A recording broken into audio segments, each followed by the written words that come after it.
We're live. Hi, guys. Yeah, you're welcome to today's live session. So, we want to bring to you the latest happening.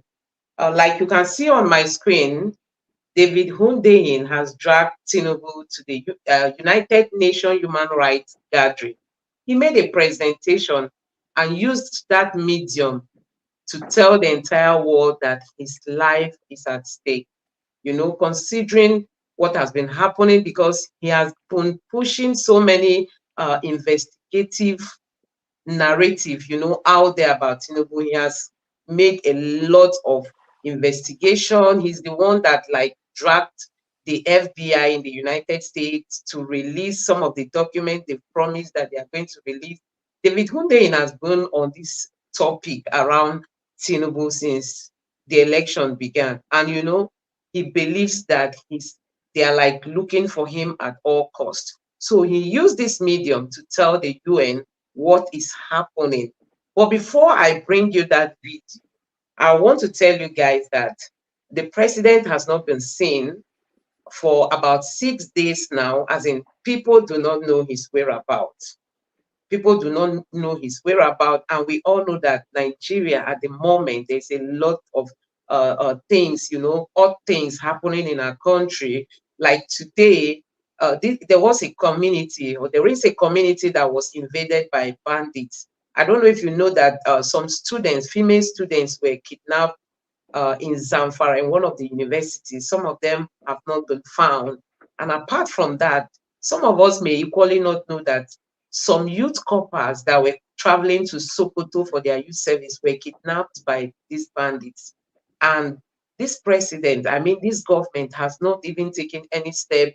They are not even informing Nigerians. I heard a father to one of the victims who was crying, as in that the federal government is just silent over their kidnapped children. So you can imagine a lot is happening in Nigeria. And our president, we don't know where he is. This calls for concern, honestly. So let's take this video before we come back to David Hunde's strong topic. abroad whilst remaining debilitatingly weak at home. Well, according to is Nigeria attempting to be strong abroad whilst remaining debilitatingly weak at home? Well, according to one assessment, President Tinubu and his deputy Kashim Shettima hold the record of the most travelled presidency in Nigeria since 1999 in their first 100 days in office. The president's first trip abroad was to France for a global finance summit. Then he was off to the ECOWAS summit in Guinea-Bissau, then the AU meeting in Kenya, followed by the G20 summit in India, and of course the UN General Assembly in New York. And these exclude stopovers in Benin Republic, London and the UAE. Meanwhile, Vice President Shettima has represented the president in Italy, Russia and at the G77 summit in Cuba. So, yeah, Doc, let's take it. Let's not go deep into the video because it's long. But I don't know, what do you make of this? Because even after the election, the sitting president left for France, when there was this speculation that he was receiving treatment and all that. And now that he has been sworn in, he keeps traveling. And we have a lot of issues to address in Nigeria. We have a lot of issues, and Naira is like crumbling. Naira is falling every day, making the prices of things to escalate, in a very, I don't even know how to explain it. I watched a video today, watching a woman who tied children in sack bags. They wanted to go and sell these children, not just a child, not even two children. They were like 6 or more, tying them in a sack bag, going to sell these children. So you can imagine how rough the situation in Nigeria is. And our president, together with the vice, they've been traveling, as in, like he said, that these are the most traveled president and vice president since Nigeria ever came into existence. That in their 100 days in office, they've really traveled. And as it stands, the president has left the United Nations that he traveled to, and we don't really know exactly where he is. So, Doc, I don't know if you have anything to say about it. Then we'll come back to David Hundeyin. Maybe we need to go to Flight Radar. Good evening, Nigerians and all lovers of Nigeria. We need to go to Flight Radar and type in the number of our presidential jet. At least we can use it to know where our president and our vice president are at any particular point in time, because all aircrafts that is flying around the world, they all have numbers. And when you go to Flight Radar, you can see them real time where they are. I'll leave it that way. But another interesting thing is for us to put it this way. One of the ways you measure the likability of a country and their economy and the economic climate is the stability of their currency, the stability of the currency, the stability of the currency. So there seem to be, the traveling seem to be inversely related to our currency. They are not correlating at all. It seems that the more they travel, is the more our currency weakens. As at today, a dollar is 1,000 plus to a naira. Pounds is almost 1,300 to 300 to a pound. And these trips are happening. And like the analyst said, or the news person said, are we becoming stronger outside Nigeria and then becoming weaker in Nigeria? Because the challenging thing, I've spoken to some of my friends who are businessmen who do business internationally, and their worry, amongst other things, includes the fact that the naira is not even though it's depreciated, it's not even finding its level. By that, I mean, you can't say, okay, it is 1,100 for a dollar, and then you use that as a margin to do your business. You could do your business at 1,100 per dollar, and by the time you are able to recoup your money back, the challenge here is that the so-called people who are outside the country that they want to bring in money to do business in Nigeria are afraid, because I know a friend who took $100,000 Canadian dollars loan to come and do business in Nigeria.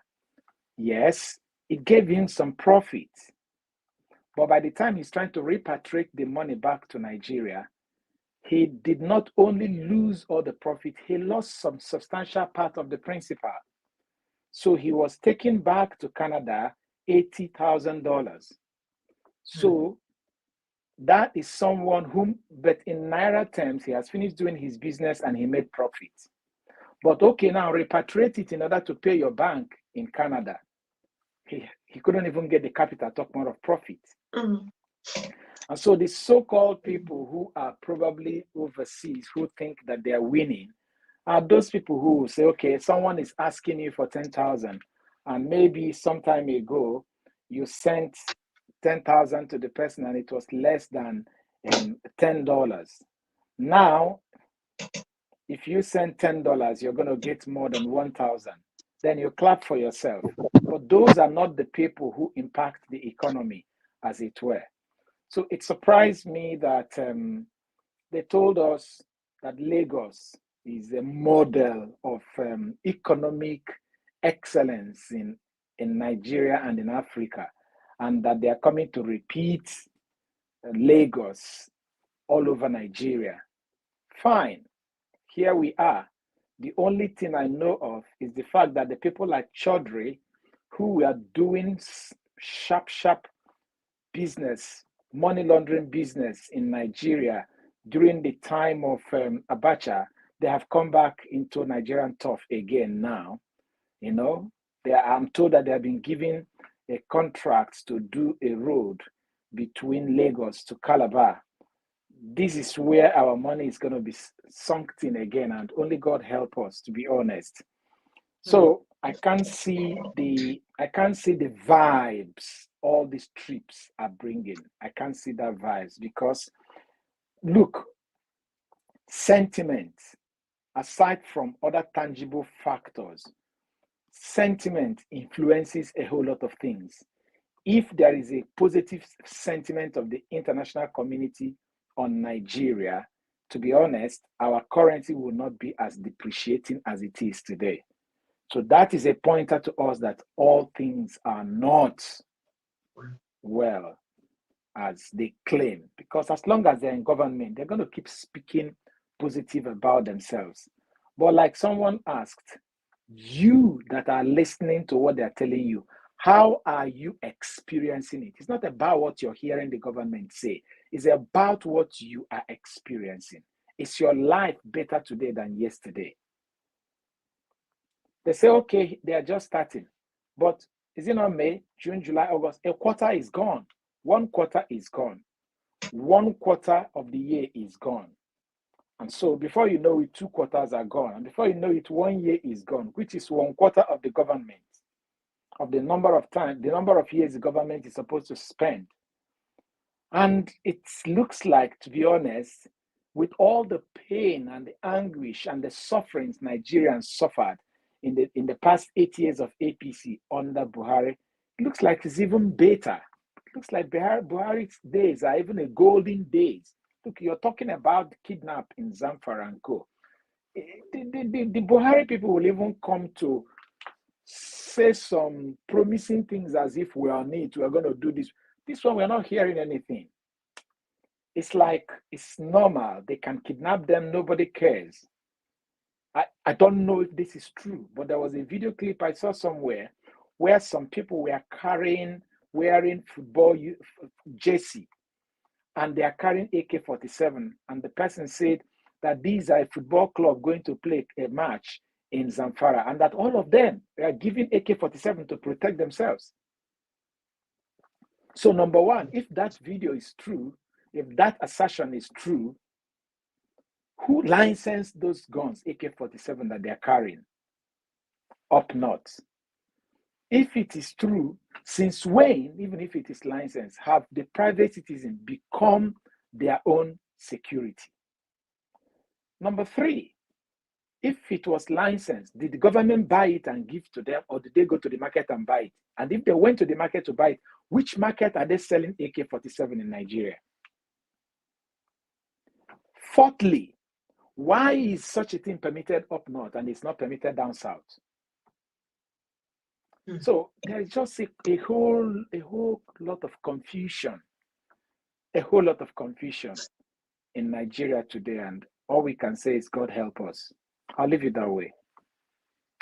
Yeah, so thank you very much. We just hope that things will get better. The vice president came out to say that things will start getting better after 15 months, meaning that we are not even close to, getting out of this situation soon. So let's just keep 15 believing months, God. 15 months is after 1 year and 3 months. That is when they would have spent more than 25% of their total time. 15 months is a lot of time. Now, I don't know why we should wait for even up to 3 months when it is supposed to be a party that handed over to itself. Mm-hmm. Why, if indeed they were going to come and start afresh, it means that this party didn't believe in themselves for the past 8 years. Mm-hmm. And what it means is that how logical is it that a party like that could even win an election? If a team that denied itself could win an election, does it mean that they did not have any challenger at all?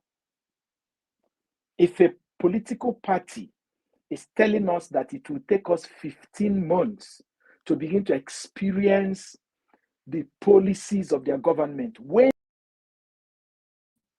conceptualizing, designing, and implementing their own policy for the past 48 months, add it 3 months now, it is now 51 months. And they are telling us to wait for another 12 months. If we add all of them, 51 plus 12 is going to give us what? 63 months. A political party is trying to tell us that we have to expend 63 months before we begin to feel the impact of their existence. What a shame. Yeah, Doc, thank you very much. So, David Hundeyin has taken his matter to the UN Human Rights Gathering. And honestly, this is really a very welcome development because he can't just be dying in silence. We all know that he's having this fear that Ghana, the government of Ghana, might want to reverse his passport. So let me allow you listen to this, and then Doctor will comment. Then we move over to the next video that we have. Thank you for the opportunity to speak at the... I now give the floor to Vivat International. Thank you for the opportunity to speak at the 54th session of the UN Human Rights Council. As an investigative journalist from Nigeria, my work primarily focuses on advancing transparency and accountability in government.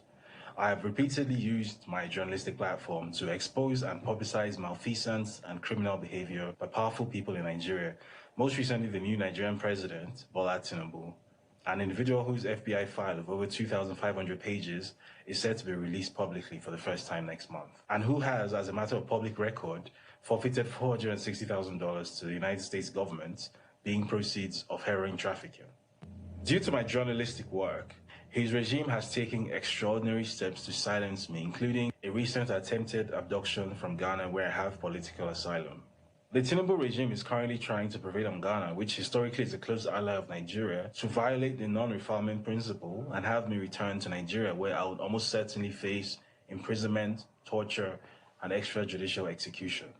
To save my life and the important work that I do, I have been forced into a semi-nomadic lifestyle, rarely sleeping in one place for a prolonged period of time. In fact, it is from one of these temporary locations that I'm filming this message. Now, under Article 19 of the United Nations Universal Declaration of Human Rights, freedom of expression is a fundamental human right.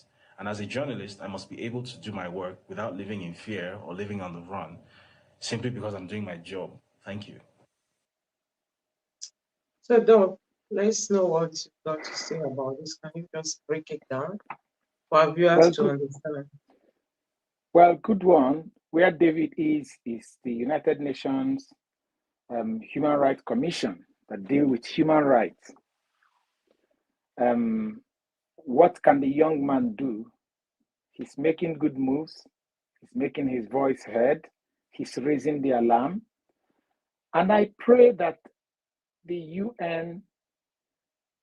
UNHR, they call it, United Nations Human HRC, whatever, will not leave him cold and dry.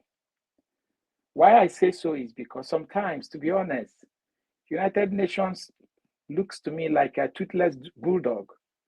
They act the same way many times. Unless America is the United Nations. Against the UN vote, Security Council vote, President George Bush went to war in Iraq. In fact, he had gone before they started supporting. Against the UN security vote, the Security Council vote, Obama went to war in Libya. So why I'm saying it is, there are some places where UN can buy it, but sometimes they just make it look like they are not interested.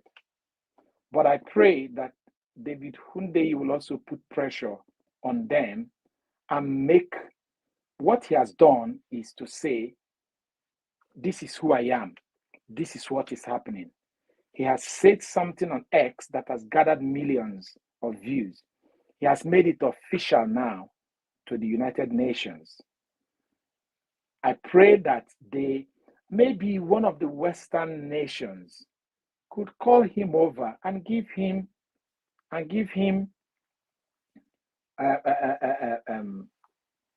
what is it called? Asylum. I mean, it doesn't cost anything. They could just tell him to walk into the embassy of one of the Western nations there Canada, United Nations, Australia, Germany, and co. And the moment they grant it to him in their embassy there, he travels in their diplomatic car to the airport and fly over to the country. I want United Nations to prove to us that indeed they are interested in the freedom and human rights in Africa. And if they do it to a man like David Hundeyin, it is a pointer to their desire for the strengthening of democracy back home. Because if they leave this young man dry and anything happens to him, they would have shut the mouth of many other journalists who can bite. And if they shut those mouths, the mess we're experiencing back home will continue. So let them prove themselves. Remember when Ken Saro-Wiwa was killed, the Commonwealth was in South Africa having their annual General Assembly in South Africa. Emeka Anyaoku, who happens to be a Nigerian, was the Secretary General of the Commonwealth then.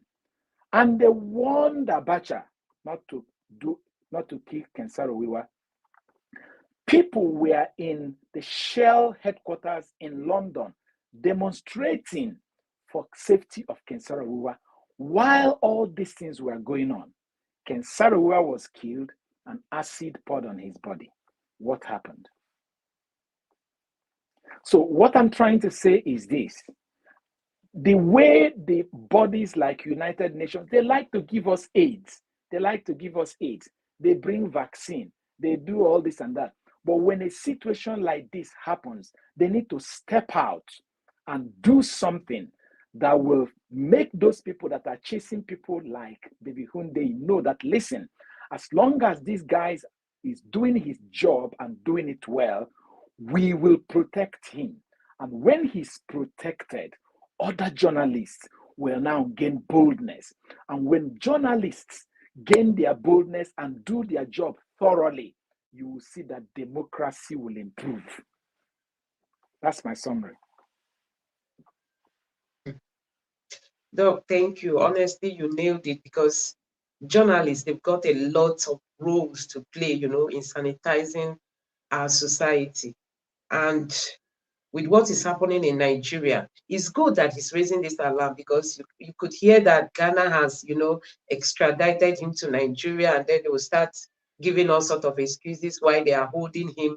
Look at what is happening to MFLA and Bauer. Nobody knows about them. They will just be held in detention without being held, without being charged, and all that. Honestly, they should just stop this. And you've really made a valid point that the UN, these countries, they should just come out and say, okay, David, come over to our country. We are going to protect you. I think that's just what this guy needs at the moment. That's all. That's what he needs. So for our viewers who are watching us, you could tweet this out. You could just post it on your website, attach or, add some of these handles that belong to governments or from different countries. They should listen to what David is saying, because I believe David is doing a good job. He's not just doing it because of Tinubu. He wants the system to be clean. If you go through all the reports that he has released, based on his investigation, most of them, all of them, I don't even think there's any that has any form of, controversy. They always come out clean. And at the end of the day, you see that what he said is true. So he's really helping our country to get better. But, the politicians will not see it that way. So I just pray that one of these countries will consider him to give him this asylum. So guys, we equally have a video to analyze. So without wasting time, because I can see the clock is really ticking fast. Let's go into this video to analyze some of the things that happened. Tribunal sitting in Enugu State has upheld the election of Governor Peter Obi of the People's Democratic Party in the March 18 governorship election. The three-member panel of the tribunal, led by Justice Kudirat Murayo, dismissed the petitions of the Labour Party and its candidate Chijioke Edeoga, insisting that they could not prove their petitions.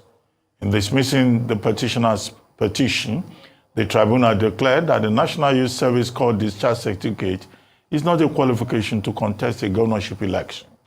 Edoga is challenging the return of Mba as duly elected governor of Enugu State on grounds of submitting a forged NYSC discharge certificate over voting, among others. Joining us now to review the judgment is Inibe Effiong, a lawyer. Good morning, Inibe. Good to see you again. Good morning, Dr. Bati. I see your luxurious beard is back. You know, your hair it's is fully back. After this. That's true. That's true. And you are back on television. Oh, yes. Oh, yes. Well, when there is life there. Thank you. Yeah. Very quickly. Yeah, Enugu Tribunal, the decision in that petition, 3 major grounds. And they are, the judges looked at the 3 issues. One is about the NYSC. The second is about qualification. The third was whether, there had been any non-compliance with the provisions of the Electoral Act. But I saw that on social media, you took issue with the first ground about the NYSC certificate. And you asked a simple question. You said, is that the issue in this matter? Yes. And from my reading, I thought you were talking about forgery. But their lordships were saying that, look, in that particular matter, NYSC certificate is not a statutory requirement. And that same was not attached in the candidate's form EC9, with regard to his qualification. So when you said, is that the issue? Because forgery was also not proved by the petitioners, because the ruling also talked about grounds on which you can, prove a forgery before a court of law. Were you expecting the tribunal in this particular instance to go on a voyage of discovery? An interesting question. Again, it's good to be back here. I have read the judgment. It is a 145 pages judgment. There was no dissent. I read it the first time, and I thought maybe I had not read it well. And I read it a second time. And even this morning, I had to look at the judgment again. Now, my honest answer to your question is that, first, I do not agree with the pronouncement of my lords, with profound respect, regarding even the issue of whether the petitioners had proved that Mr. Peter Mba had submitted a forged NYSC certificate to INEC. Now, there are several layers to it. And for one to understand this judgment, 2 sections in particular, which the tribunal spoke to extensively, have to be considered. One is the provision of section 177 of the Constitution, which speaks to qualification. Namely, that for you to be run for a governor, you must meet the age requirement. I think it's 40 now. 2, you have to be a citizen of Nigeria by birth. 3, you must be a member of a political party and be sponsored by that political party. And then, those are basically the basic requirements. And you must also attend school certificate level or its equivalent. Now, Peter Mba, in his reply to the petition, made out a case that he has the qualification in terms of academics, he's a lawyer and so on. But as I said on social media, that was not the issue. The issue is not whether Peter Mba has 20 PhDs. The issue is not whether he has the 100 degrees. The issue is when he put himself forward to run for the position of governor of Enugu State, did he present a forged certificate to INEC? Now, my lords said that because possession of NYSC certificate is not a precondition, it's not a qualifying requirement under section 177. Whether he had even submitted it or not cannot be the basis to say he's not eligible. But with proper respect to my lords, the requirement of qualification under section 177 cannot operate to undermine the disqualifying conditions under section 182. which is that one, you must not be a convict in respect of an offense involving dishonesty or fraud. Two, that you have not presented a forged certificate to INEC, and several other disqualifying requirements. But the one that is material, which was the issue before the tribunal, is 182J. Now, what happened? Peter Mba, in his form EC89, of course, filed these academic qualifications. But note that in that, if you look at that form, you are required to attach certificates in proof of your eligibility. Now, in his own case, he attached his NYSC certificate. He did. The tribunal made that finding, but they went further to say no, that it did not specifically mention NYSC certificate as what qualifies him. The tribunal said, well, because he has other academic qualifications that surpasses school certificate level, therefore he is qualified. But with profound respect, I disagree. Because the Constitution does not say if you present a forged degree, PhD, or whatever academic qualification. It says certificate. And Dr. Bati, this is not a new thing. In 2019, in the case of Wabo and Bololo, right? This same issue came before the Court of Appeal, where in that case, it was found that the first respondent had presented 3 certificates. 1, a degree which he claimed he obtained from LASU. 2, a master's degree. 3, an NYSC certificate. All these certificates were shown not to have emanated from the institution through which the first respondent in that case claimed he obtained them, including that of the NYSC. Guess what? Just like in the Enugu case, in this case that I have cited to you, the evidence in that case that was used to establish that the first respondent presented a false certificate was through a witness on subpoena. Because the tribunal went ahead to say that even though the director of course certification in NYSC had testified in favor of Chijioke, right, and the Labour Party, that because his statement on oath was not front-loaded, they cannot look at his evidence. I disagree.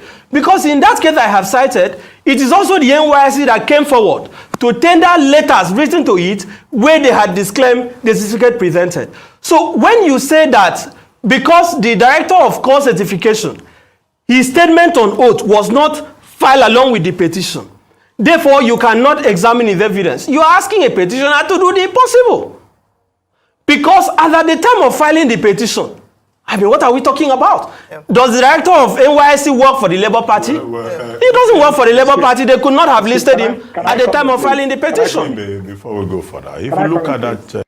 Can I come in? Before Ruben Abati comes in, I'm sorry to say this, but I am one of those people who say Ruben Abati has tested the poisoned apple of enjoying the lucrative job of being a presidential spokesperson in the days of Goodluck Jonathan, okay? And so he knows how juicy that job could be. And he's being careful. He's a lawyer. So he's not speaking truth to power. He wants appointment. But before he comes in, now, this young man here pointed what... Forget about the fact that this is talking about Enugu. We can look at this with respect to the P2B's application, petition, and everything.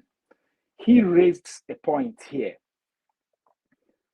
The courts, the judges said NYSC is not a qualifying factor.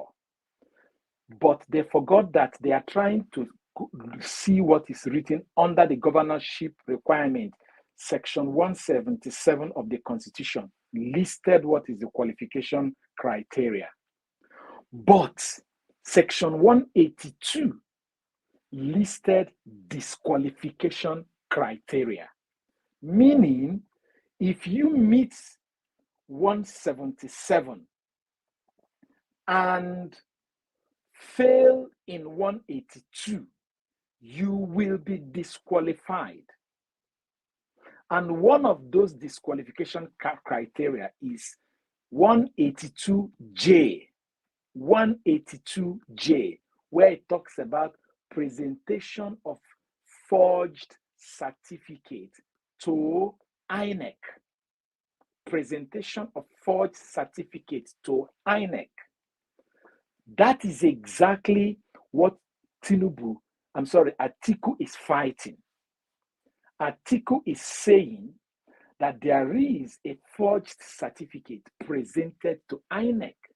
I have seen lots of people come here to say, the president is my classmate. Who cares? I competed with the president to become the student union president or the director of socials or even the PAMI club chairman in Chicago. Who cares? Like I did say here, I could have gone to NYS and become the platoon leader during my orientation. But if I absconded without passing out, that will not give me NYS certificate, even though I can produce myself, my picture with my core members, where we are in the forest during our endurance trek, or when we are doing passing out, swearing in parade and what have you. I might even be the person who is carrying the flag of the color party. But if I absconded, NYSC will not issue me certificate. Even if I am the SUG president in the university, if I did not pass all my courses, the university will not issue me certificate. And I like the way this young man presented it here. He said, the issue is not whether the governor of Enugu State, or even as we talk in the presidency, the president is qualified in terms of the qualification criteria. The issue is, when we come to the disqualification criteria, did he clear or did he check all the boxes? For instance, they said that if you have a problem mentally, you cannot aspire to office. Haven't you seen people who got PhD and they got mental problem? Haven't you seen people who are first class holders and they got mental problem? Are you now going to say that they are qualified because they have master's degree, whereas they have mental problem? What of the issue of you, people who have committed crime as listed? If you have a master's degree and you've committed crime, will you not be disqualified? So there are lists of the things, A, B, C, D, E, F, G, H, I, J. The list of those things there, any one of them you fall for will disqualify you. It will disqualify you. And that's what he's saying. And then again, the judges were smart. They went on to say, okay, he pointed a case we usually point here, which is this appeal court judgment in 2019, where they said that it is not the qualification that matter in this particular prayer, that what matters is that you submitted a forged certificate, and that a forged certificate, which is another thing this Enugu judges, the tribunal judges said, that that Edoga did not present the original to prove that what was submitted was the fake. It is not possible, because the court have already said in time past that forgery occurs in two ways. Either you alter an existing something, or you create an entirely new one. So I think that this, of all the lawyers I have been seeing, there was one that Arise brought yesterday who was patching and trying to justify everything the judges did. But this guy is speaking straight to precedent. He's speaking to what is written in the law, in the Constitution, in the Electoral Act, and the precedent. He has pointed the three cases. Okay, you can continue. Same judgment by the tribunal at pages 49 to 53. This same matter of NYSC was addressed by the second respondent. The second respondent in this particular case being Peter Obi. And the witness in that particular case, as recorded by the court, said there had been a high court judgment, which was a decision in rem with regard to this same NYSC certificate, which inured in the favor of Peter Obi. And that two, he attached to his, from EC9 an NYSC certificate, which was not a piece of surgery. Now, after looking at issue 1, which had to do with qualification, in their conclusion, their lordships did not refer to forgery, because they said, look, this is of no moment in this particular case. And you are saying that, okay, and the court, I thought, must have said that witness at pages 49 to 53 must have told them something that they considered worthy. No, if you read that judgment. Yes, I've read it. Yes, the issue of the High Court judgment. Yes. Said to have been given in rem, the yes. judgment you have referenced, have no bearing on the judgment. There is no page of that judgment where my lords relied on that decision. This was the case of the second respondent. This was the argument of their lawyer in their written address. Lawyers can argue anything, but it is left for the courts to determine the basis of their decision. And I'm saying it on record. But the matter was before them. Yes, I'm saying it on record that in their decision, the issue of the High Court judgment never came up, except that the lawyer to the second respondent cited it. They never relied or considered it as a basis for their judgment. But in any event, that couldn't have been the position, because you cannot raise the issue of res judicata to say that Labour Party or the petitioners were bound by that judgment, when that judgment was, the parties may not have been the same, the issue was not the same, and this was a court properly constituted. So that couldn't have been the basis on the issue of whether it was proved or not. Whether it was proved or not. Again, with proper respect to my lords, I thought that the petitioner had done their work, because it is the NYSC, Dr. Batty, don't forget that. It is the NYSC that came to court, not just any staff. Director of Court Certification. Right. He came to court and gave this evidence based on the subpoena issued by the tribunal itself. So for the tribunal to say that we cannot look at his evidence, because at the time of filing the petition, his statement on oath was not filed along. Dr. Batty, it is not possible. Hence, the question it is simply impossible. Yes. And I have cited a division of the courts where the courts have, in fact, in one of the cases, the court said it to be preposterous to demand a petitioner at the time of filing the petition to front-load witnesses. And they rely on the Peter Obi's case. Peter Obi and INEC, the Tinubu case, where the Court of Appeal also discountenanced witnesses of Peter Obi. But guess what? If you look at page 97 of the judgment in Peter Obi versus INEC and Tinubu, the learned judges of the Court of Appeal, the 5-man panel, made a point that those witnesses on subpoena by Peter Obi, they drew a distinction and asked the question, were they official witnesses? Were they adversaries or official witnesses? If these are official witnesses or witnesses that are adversarial to you, how do you expect me, when I'm filing my petition, to go to NYSC and say, come and be a witness to me without an order of court? The Court of Appeal in Peter Obi's case made that point. The question is in Peter Mba's case and Chijoke's case. Was the director of course? Now, remember we did say that the Court of Appeal have actually created a lot of confusion. And that confusion is going to bring about this bandwagon effect. Because these judges in Enugu referred to the presidential election petition's judgment. However, there is something here that is trying to point out which is true. A body like NYSC, government agency, you can't bring them to come and testify except by subpoena. It is only by subpoena. The only person you can bring to come and testify on your behalf is your party member, your friend.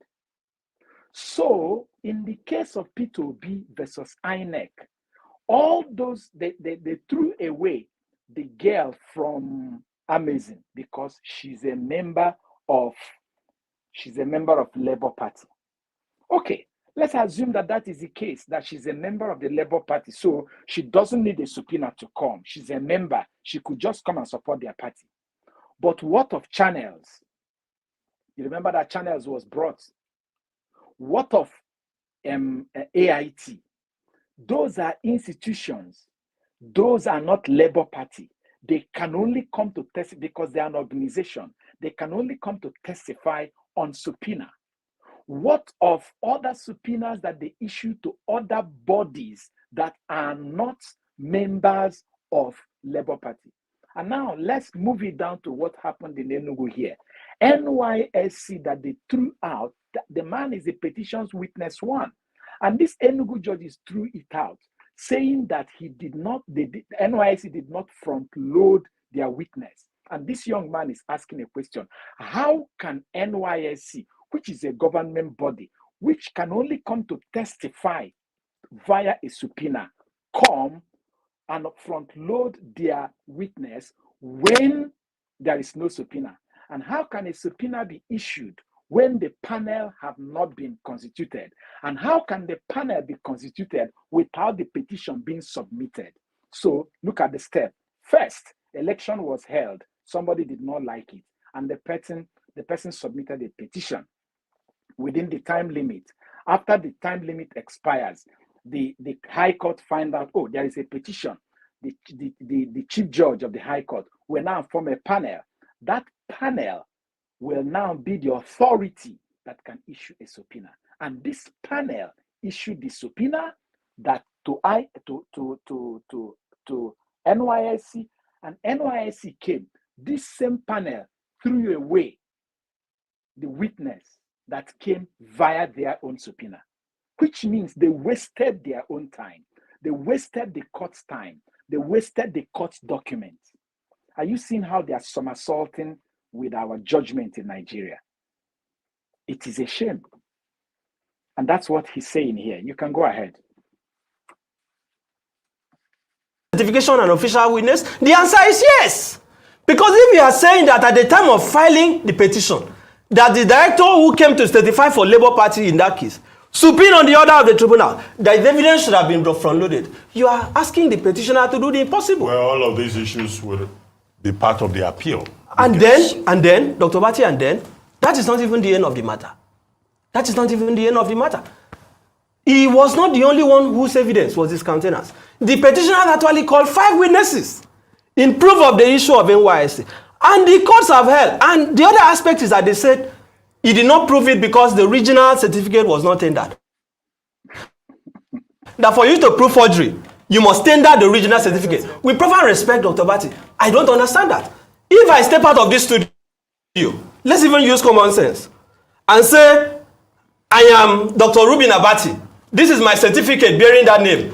I work with Arise TV. In the age of artificial intelligence, there are two ways. Anybody can claim anything. Yes, the Court of Appeal has said, Inagi and PDP. Yes. Supreme Court, Inagi and PDP, define forgery as the act of making a false document or altering a genuine one. So forgery arises in 2 instances. One is where you make a false document, which was the case of the petitioners in this case. The second is where you alter a genuine one. If I don't work with Arise TV and I present a letter of employment from Arise TV and you go to court, can I not be tried for forgery? Will the court now say I must bring the original certificate, which is not in existence? An impersonation. Yes, it doesn't exist. So you can, the tribunal with proper respect, I don't agree that to hold that the petitioner should have tendered what does not exist. All right. Okay, anyway, thank you. Thank you very much. Thank you. I mean, in Hebe, is that what his name? He just summarized the argument we come to repeat here every day. Let me summarize again. Let me close on this note. After election, somebody feels that there was infractions that injured him. He wrote a petition and submitted the petition within the time limit. It is based on that petition that the Chief Judge of the Federal High Court constituted a panel, or the President of Court of Appeal constituted a panel. That panel sat as now the adjudicator in the case. It is that panel that is now been authorized by the law to issue subpoena. Now, this same panel is saying that the subpoena they issued, that they will not recognize the evidence the person presented, whereas the person can only come via subpoena because it's a government body. And they are saying that the person should have front-loaded the petition with the evidence with the petition. Whereas it is not possible because you can't muster that person to come without a government court order. It's like the court is mandating the person to come. So those judges knew, and they turn the law upside down because they want to give judgment to who they care. It is happening in Lagos. It happened in Kano State. It happened in Enugu. And let me raise an alarm. Election is coming in Imo State. I am imagining what is going to happen there. I was arguing with some people about Imo State, and I said to them, please, every Labour Party polling unit agent, they should have 3 Labour Party polling unit agents in Imo State. One who will be on video camera only, the other person who will be there to sign, and the other person who will be ready to run to go and tell the world what is happening. And that all of them must commit to appear in court to give evidence. Because you know what happened in 2019 in Imo State. And Labour Party is fighting in Imo State to get a place. All right, that's all I think I have for tonight. I don't know if you have any other thing.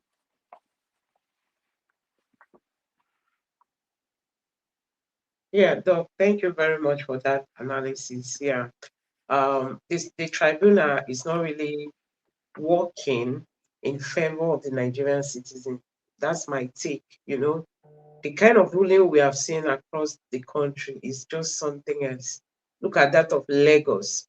We talked about it a bit yesterday, and that of Enugu, like you've heard this lawyer, he has spoken, and you could hear everything he was saying.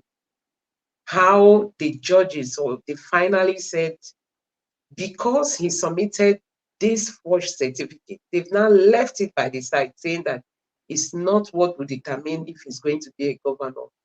So I don't know, this technicality is just something else. It's very difficult to take your case, to the court, and you expect justice as it stands. Because if they really want to take it against you, they'll just do it simply. Mm-hmm. So that is just it. So guys, we'll end it at this point. Thank you for joining us today. We look forward to seeing you tomorrow. Please do well to like this video, subscribe to the channel. Don't forget to turn on the notification bell for future uploads.